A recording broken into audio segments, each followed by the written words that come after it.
que tiene la gente, y cuando me sienta solo, me cuidarán para siempre. Como un río que camina hacia el mar. Hay una discusión académica que, siguiendo el modelo español en cuanto a terapias y alternativa educativa para personas con discapacidad, hoy nosotros acá tenemos solamente dos alternativas: sistema educativo tradicional, escuela especial. En España tienen los centros de educación específica. Y hablando con una persona el otro día, me decía de qué interesante sería como experiencia que en los colegios exista un aula donde los chicos puedan tener una educación específica. Es decir, es muy difícil como está el sistema actualmente, aunque tenemos honrosas excepciones como Silvana Corsi, Rumania. Es muy difícil, yo no me imagino un colegio que le ofrezca a un chico con discapacidad una forma de aprender que el chico pueda entender. Creo que esta opción intermedia podría ser más concreta y más real y más posible. Sí, el problema es que seguimos confundiendo integración escolar, inclusión educativa, seguimos confundiendo escolarización con educación inclusiva y seguimos confundiendo los procesos sociales con los procesos pedagógicos. ¿Sí? Creo que no se trata de nomenclaturas, se trata de un hacer. No me interesa si lo hace una escuela especial, una escuela común, o una escuela intermedio, o un grado de recuperación. Muchos son los nombres para explicar cosas que no se hacen. Si se crea con conciencia y se crea con sentidos, la institución puede trascender los límites que fijan una condición clínica, diagnóstico, que siempre es un condicionante, pero no un determinante. Creo que el sistema educativo, que considera muchas veces las escuelas especiales guarderías y depósitos, que muchas veces considera a los docentes de apoyo a la inclusión o maestros integradores niñeras dentro del aula, y un sistema que muchas veces se encuentra que no está respondiendo a las necesidades básicas de la normalidad, la cuestión que no implica la diversidad humana, ni siquiera la diversidad del propio individuo, no puede, no debe, ni tiene que plantarse en un discurso demagógico o legal este tema. Este tema es humano. Se trata de valores, se trata de ética profesional. Es difícil hablar de inclusión cuando los docentes hacen los cursos por puntaje. Es difícil hablar de inclusión cuando las escuelas, aún a sabiendas que violentan la Ley Nacional de Educación, ponen restricciones absurdas para que niños con diversidad funcional ingresen a las aulas. Cuando los maestros se excusan de que no están formados para. Cuando el negocio de la discapacidad pasa por el valor de las obras sociales. Cuando hablamos de escuelas interculturales bilingües, pero solo vinculamos a la gente propia de determinada género. Entonces, ¿cuánta inclusión hay si en las aulas dividimos a los niños por divisiones y las divisiones responden a características sociales, muchas veces culturales? O sea, no hacemos ni siquiera inclusión en las escuelas comunes con los propios niños comunes. Sí. Así hablamos de escuela de categoría y hablamos de que hay padres en determinados lugares de Argentina, caso corriente, por ejemplo, que tienen que pagar la cooperadora, el seguro, precios absurdos, que parece casi que para poder ingresar eso está pagando la escuela privada. Entonces, es difícil hablar de inclusión en contextos donde hay leishmaniasis, hay dengue, hay lepra, hay analfabetismo, y es difícil hablar de inclusión educativa ahora que se firma un convenio con Finlandia, cuando el NEA argentino, y particularmente la provincia de Corrientes, tiene indicadores de índice de mortalidad infantil semejantes al área subsahariana de África. O sea, lo peor que podemos hacer es mentirnos a nosotros mismos como sistema.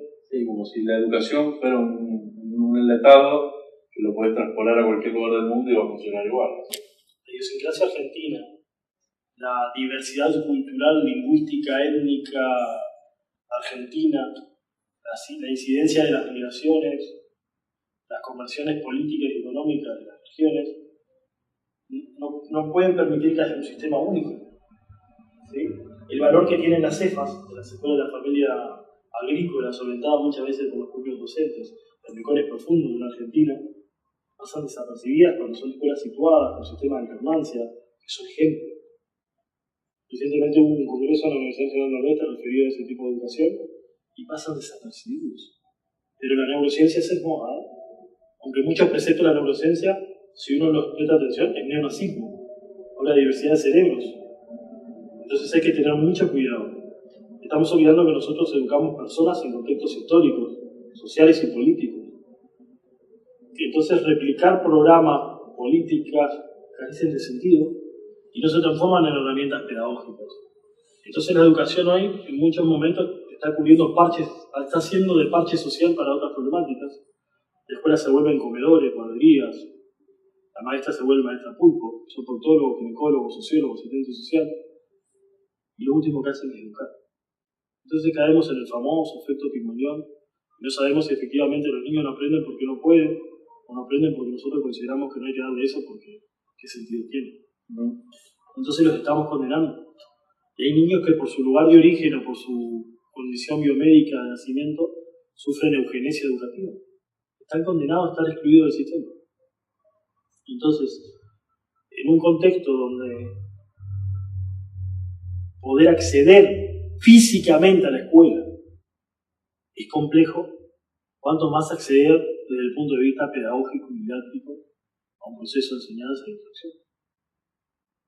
Sí, muchas veces se cae en el error de que el chico con discapacidad, la persona con discapacidad va a la escuela a salvar la cuestión social. Que vaya al club social. Claro. La escuela tiene que tener una función pedagógica. El maestro educa. El maestro tiene que formarlo para la vida. De nada sirve el pase social en las escuelas, que es tirar el problema hacia más adelante.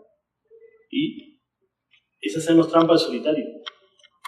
El niño necesita, el sujeto, en todas sus dimensiones, en todas sus edades, en todos sus tramos, necesita de dotarse de competencias y herramientas para hacer frente a las necesidades de una vida cambiante. ¿Sí? Ese famoso cuestionamiento de enseñar las competencias. Pero las competencias van acompañadas de contenidos. El contenido tiene una explicación y una razón de ser. De formar al sujeto en relación a su realidad. Porque el hombre es el hombre y sus circunstancias. Exacto. Entonces, en realidad, el peligro de la educación anacrónica es encontrar profesionales que interpelan simplemente porque una cosa no la comparten, llevando discusiones al plano personal cuando estos son cuestiones de políticas del Estado Nacional. No veo que en nuestras regiones, salvo en Chile, existan políticas educativas que trasciendan los gobiernos, que se marquen un lineamiento educativo, ¿sí? Independientemente de las cuestiones propias de la realidad chilena del tema de la educación. Por supuesto que no estoy dejando de debatir esas cuestiones. No. Por supuesto que esas reivindicaciones son válidas. Me refiero a la línea de trabajo de las políticas educativas. Viene Finlandia firmando un tratado y Finlandia son 30 años de formación, de valoración de los procesos pedagógicos, situar el status quo del docente como un formador social valorado. Acá muchas veces la docencia es una opción de descarte en el interior profundo. Entonces, sí, donde tenés chicos que van a la escuela bien alimentados, bien abrigados, donde la escuela tiene vidrios, donde la escuela tiene luz, donde la escuela tiene agua, donde la escuela tiene cloaca. Llegué a visitar una escuela, el Malvinas Sur, en el departamento de Esquina, en la provincia de Corrientes, donde los maestros que viajaban durante 3-4 horas desde el barrial o a caballo daban clases en baños. Entonces, en esa realidad, porque las escuelitas ambulantes en las que uno se desempeña y que conoce otras realidades en el calendario chaqueño, de otra gente que hace cosas magníficas y pasa por el anonimato, son héroes anónimos significativos de mi país. ¿Sí? Y cuando digo mi país, sí, suena tragicómico porque soy uruguayo, pero uno aprende a querer a donde está, porque uno dice así, o uno piensa así. El hambre, la pobreza, la marginación, el alfabetismo no conocen de fronteras. Es una línea imaginaria que no se representa ahí. Entonces, por supuesto que soy uruguayo, soy oriental, mis preceptos son artiguistas. Pero hoy estoy en Argentina y creo que mi deber a una tierra que me ha dado mucho es entregarle lo mejor de mí.